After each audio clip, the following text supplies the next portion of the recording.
Hello again, YouTubers. This is Mac, and I am pleased to bring you a beginner to intermediate guide on disciplined priests. Historically, priests have been the go-to class on learning how to heal, and discipline is the best spec for discovering your playstyle. I am an aggressive player, but these skills and macros are great for anyone to try. Let's get right into it. Unlike most healers, disc priests deal damage to heal. By striking an enemy with smite, holy fire, or penance, you will heal a teammate near your target for the amount of damage dealt. Critical heals will grant a free damage absorption bubble, and mastery increases its effect.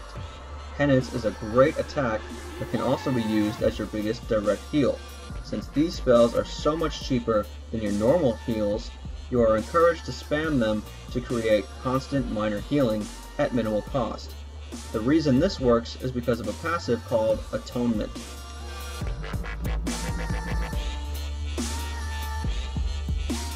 When healing a group, you should first assess how much damage has been taken.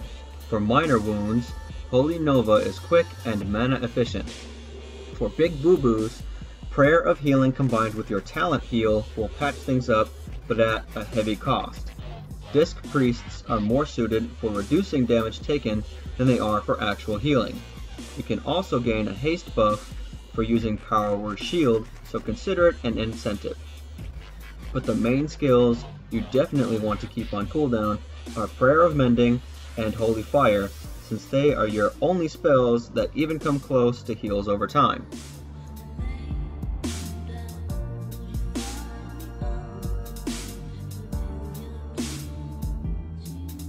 Most healers forget about dispelling, but for priests it is an integral part of the class, both offensively and defensively. Priests have a wonderful ability called Mass Dispel, which can be used to affect all enemies and friendly players in a specific area. When healing in PvP, priests have a couple advantages. They have more damage reduction, and they also have more instant casts. But they can also learn a great lesson from Muhammad Ali's rope-a-dope. Insane rage, and whanging at him, and whanging at him, and whanging at him. Powerful, powerful, powerful. And middle of the 5th round, Foreman was worn out. He punched himself out.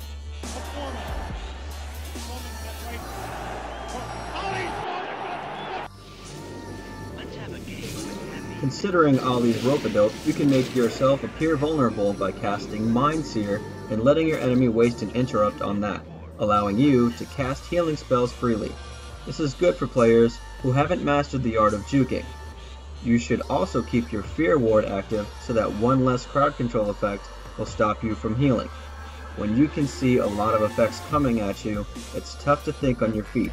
Sometimes it's best to dispel big damage and take the crowd control instead of taking a big beating. Another way to avoid damage is using Shadow Guise. Not only can you escape a fight, but you can force your enemy to retarget like a hunter's feigned death. Float like a butterfly, sting like a bee. The hands can't hit what the eyes can't see.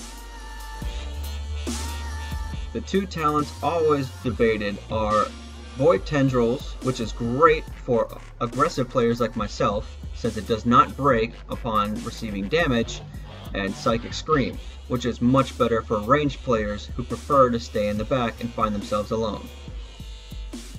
Leap of Faith has so many uses but often gets wasted. Veteran players will pull a dangerous ally near them for help when they are overwhelmed.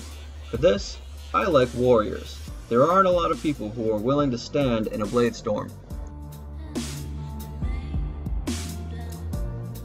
Another vital skill that people forget, or at least don't use correctly, is Pain Suppression. It can now be casted while stunned without a glyph, like it had required in previous expansions.